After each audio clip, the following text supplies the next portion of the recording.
Hey everyone, RogueGold here, and today I want to have a talk about the upcoming second raid for the Division 2 titled the Foundry, which last we heard was slated to be coming spring to mid 2020. And part of the reason why I wanted to make this video now is because my excitement for it is definitely ramping up. This is undoubtedly the next big thing content-wise that we have to look forward to, and honestly I'm just super hyped to get another raid.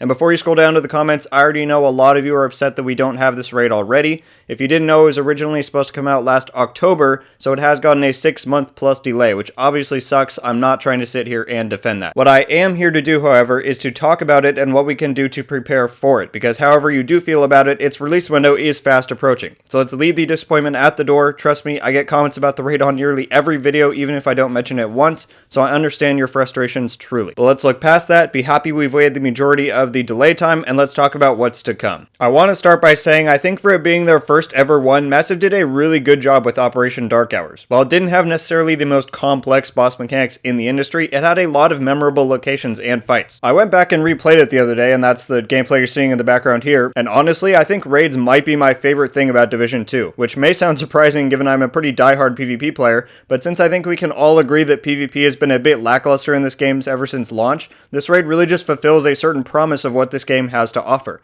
I'm a big raid guy, you could say. Back before Division 1 released, I was a big Destiny player, and even if you haven't played Destiny yourself, I'm sure you've heard about its raids. They were grand, lucrative, extremely challenging, but most of all, fun as hell. That and Trials were my two favorite parts about that game. And back when Dark Hours launched, I was in a pretty depressive state about the game overall, since it was just proving to be nowhere near as good as Division 1. But once I really started playing it later in the summer, I really started enjoying it. So this time around with the Foundry, I plan on hitting the ground running from day one. I want to partake in the world's first race, those are always super fun. I plan on releasing a lot of videos covering boss fight guides, loot, all of that. So let me know if that's content that you guys want to see. But anyway, let's get back to what I was saying on Dark Hours. The world's first race for it took 5 hours for the first team to win, and that's pretty impressive time on Massive's end. That's on par with some of the lower Destiny raids. And again, it was Massive's first attempt at a raid experience. While I think the 6-month delay for this raid sucks and probably hurt the game overall, I'd be willing to bet that that time was well spent in refining the fights and overall experience, as well as synergizing well with Gear 2.0. Because if you recall, this raid was originally supposed to come with TU6, which was the first step in moving us to the huge gear revamp with TU8. A pretty widespread rumor that's been around for a few months is that part of the reason for this delay is that Massive kind of realized, hey, is it worth it for us to release this raid tuned to the old gear system, or should we instead hold it off for the game to be in a better state overall and redesign the mechanics to fit this new system that'll carry the game forward. I actually covered a lot of this in a video a few months back, so I'll leave a card at the top of the screen now if you want to check that out. But what we and myself have now that I didn't have back then was perspective on how Gear 2.0 really feels and plays. Now that we see how the system works and what kind of builds are achievable, I have a clearer picture in my mind of how the Foundry raid could actually play out. What I'm getting at here, and what I talked about in that previous video, is that I really think this raid is going to require more than just DPS builds. I hope so, at least. I know that that was a big piece of feedback that a lot of people had about Dark Hours, and I really hope the Massive took it to heart. I also think there's a more than decent chance that this delay window has been used to do just that, make the raid encompass more builds. In my mind, part of what has always given Division perhaps its greatest potential is the ability to make any kind of build you want,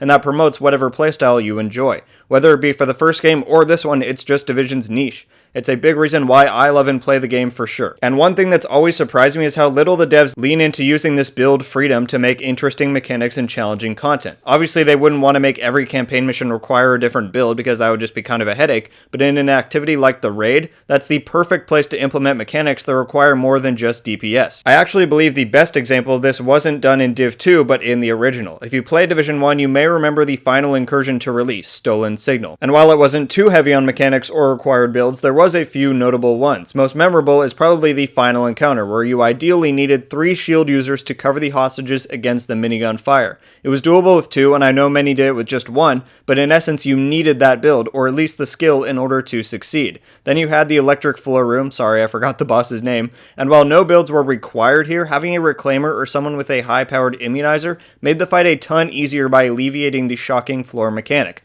Additionally, the entire incursion heavily favored sniper DPS builds. All the bosses from the first 3 rooms sat up high and far back, save for the one in the soundstage that would come down once he got low. So my point is, and I think and hope Massive is going to crank this to 11 with the Foundry. Skill damage builds to hit out of reach weak points, tanks to soak and mitigate damage mechanics, healers to ensure the team doesn't wipe from overwhelming damage sources. It'd be really cool. This specifically was the topic of my previous video, but like I said, now that we're over a month into Warlords, I have a much greater perspective on the potential of Gear 2.0. So today I want to outline what I believe is the best preparation method for the coming raid. Whether you plan on participating in the world's first race or you just want to try it the first weekend it's out, this applies to everyone. I advise each and every one of you to go out and prepare in the way of making builds. Now you might be thinking, isn't that obvious? Yes, but I'm not just talking about having 1 or 2 damage-oriented builds at the ready.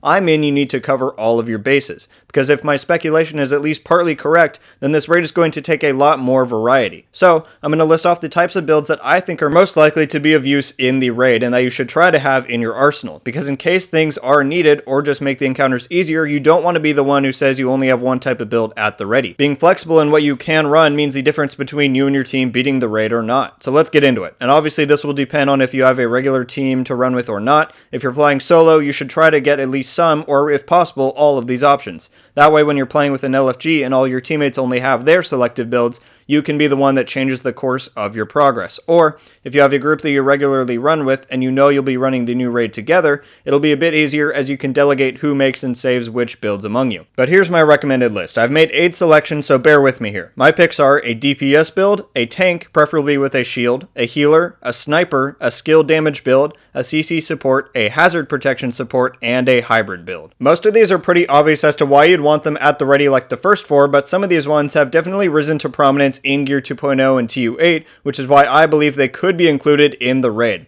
Things like CC builds, which if you didn't know means crowd control, i.e. status effect builds, are incredibly viable in PvE right now in places like legendaries. So even if the raid doesn't require it, it could still be incredibly valuable in weakening the True Sun's defenses and exposing them for you and your teammates to shoot. Things like skill damage builds I hope are more included. They're one of the staples of Division, so it can't hurt to have one anyway. Hazard protection builds have risen to prominence recently due to the status effect builds in PvP, and so having that at the ready for support in case we get another encounter like Weasel in this raid could be good. And lastly, I threw in hybrid builds because that's personally my favorite, so feel free to take that one at the least importance on this list. That's what I've been using in the background of this video, a build with a lot of damage and low to decent armor, but it also comes with a really good chem launcher heal. Not only to keep yourself alive, but your teammates as well, thanks to its burst heal capabilities for friendly players. It just adds a lot of value to the team and gives you some more tools to work with over the traditional damage build. But yeah, I think if you're able to get some or even possibly all of these, then I believe you'll have a good chance of being fully prepared for the raid. We all know that balancing gets changed all the time, so not being reliant on just 1 or 2 builds could mean the difference in you beating it or not.